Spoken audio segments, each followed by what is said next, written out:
Hello everybody and welcome to the British Pint. My name is Christoph and today we are cloning some Gales beers, some of which I have tasted before. So the Gales brewery is now owned by Fuller's, but it used to be in a place called Hohendiehen, and that's why the first beer we're brewing is the Hohendiehen Special Bitter, HSB, and the other one is the Gales Festival Mild. So the Fuller's brewery is, as they say, doing the beers pretty similar to what it used to be. But I noticed when I was drinking the Gale HSB right after the Fuller's ESB back in the day when I was in the UK. You might want to rewatch the tasting of the ESB. I didn't record my tasting of the HSB because I wasn't expecting much and it was really not a very intensely flavored beer. So for cask beer it seemed to be one of the watery types, you know, one of these standard ales. And I only later realized that it was supposed to be the same style as the ESB and should have been quite as intense. So the thing there is that a lot of people say that the quality has lessened since Fuller's has taken over, which would of course be a shame if it was the case, and I'm not sure, so we'll see. I am brewing it today because I'm quite confident that if I brew it myself, following a good recipe, that I will get a good beer, which is most often the case. The other one is the Gales Festival Mild. I have no experience with that one, but it seems to be very similar to the Young's Winter Warmer because it's also very dark and very badly attenuated, quite a full beer, which will be a challenge, and it also contains some sugar. So that will be interesting to do. I have not found much information about which kind of sugar is being used, so I'm going to go with just simple Demerara sugar. So let's go through the recipes bit by bit. You have both of these recipes in your Cameron's Brewery Own British Real Ale, but unfortunately, these recipes are quite off. In my Real Ale Almanac, I have very accurate recipes, which don't give you quite the right color, but I'm going to ignore that because it doesn't matter that much. The Hohendiehen Special Bitter is the first beer we're doing. I recorded the grain earlier because it's already meshing in behind me at quite a high temperature because we have an original gravity of 1052, which is 13 degree Plato, and will only get 4.8% ABV, which is very low. So I'm meshing that at around 70 degree, though it will, it will go down and then I heat it up again. It's probably not going to stay around 70, but at a higher mash temperature. So we want to have 85% Maris Otter, just standard pale malt, but Maris Otter to get a more intense malt flavor in a lower ABV beer. Then 3% crystal malt. This is probably just going to boost a bit of the flavor. 1% black malt. Pretty sure this is just for color.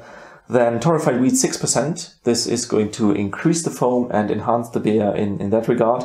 And then 5% of cane sugar, as they say here, though this could mean an input sugar that was made from cane. I have no idea. I'm going to go with just standard Demerara sugar. And then if you calculate that for the amount that I'm doing here, 4.5 liters as always, 850 grams of total ingredient. I'm not going to go with the sugar will be 100% brewing efficiency and the rest less. I'm just assuming this will be constant because with just 5% it's not that big of a deal. 850 grams is the total of, fermentable material that I want to have.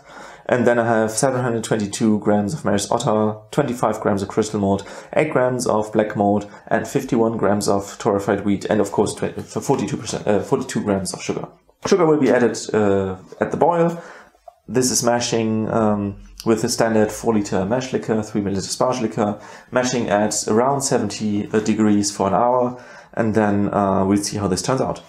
For the hopping, in the almanac, they usually just indicate the types of hops, hop varieties.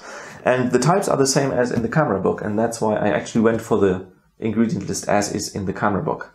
And then they use Challenger and Fuggle in a 3:2 ratio and try to get to, 26 IBU or something like that.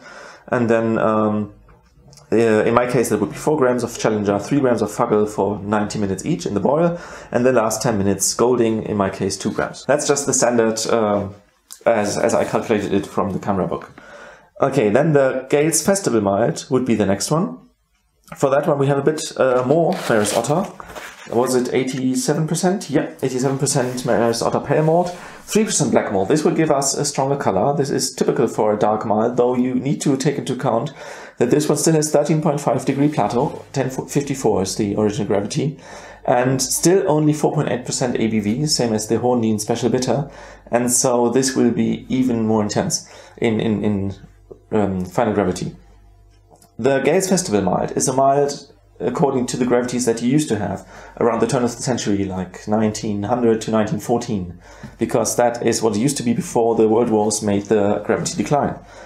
This is so one of these miles of yesteryear, as they describe it in the camera book. So 87% Maris Otter pale malt, 3% black malt, 3% crystal malt is the same as before. So the malty flavor is quite similar, but then you have the bigger amount of black malt, just 2% torrefied wheat, and then again 5% cane sugar. Again, I do not know what kind of cane sugar it is. They say that they have additional priming sugar added in the cask. So I'm suspecting that the color comes from there, because for the Gales Festival malt, they are expecting a color of 140 EBC.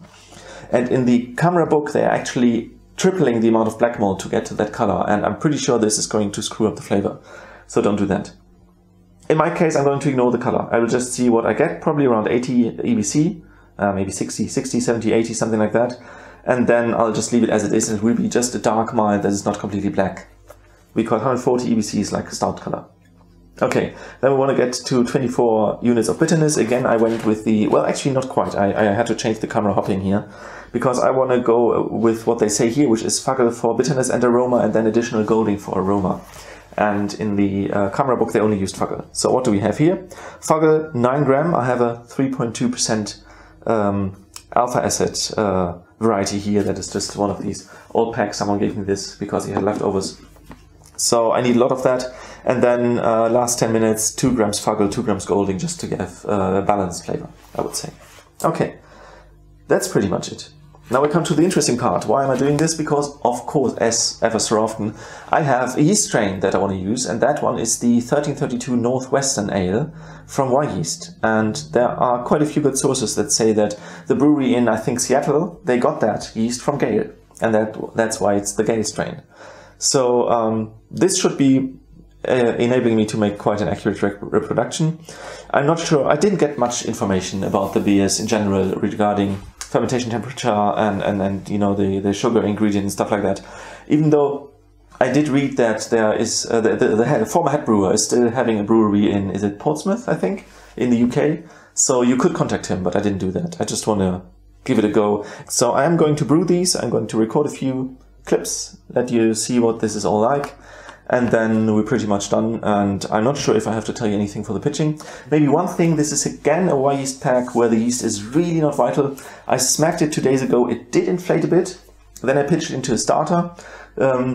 Very little production of CO2, but I did see quite an increase of the bottom sediment. So I put the yeast in the fridge now, trying to make all the yeast drop, because otherwise I don't want to have too much liquid that I have to, you know, pour around. And then I want to get the sediment, but only if the sediment is the vital yeast. It could be that now, while it's still bubbling away very slowly, that everything in suspension is the vital yeast, and I want to get that as well. So I put it in the fridge, let it precipitate, and then bring it back to the temperature before I pitch it. Oh yeah, fermentation temperatures will be much easier than in the previous beers that I did. It's much colder now, it's end of September, and we're having just a bit of sunshine, that's why I put the shutters down. But it's really much easier to get a good fermentation temperature. I will try to be somewhere around 20 degrees, not doing anything complicated. And that's pretty much it then. Yeah, I didn't read anything about this yeast being dangerous, tricky, nasty, or anything like that. Okay. And then see you in the next video when we do the tasting. Until then, take care.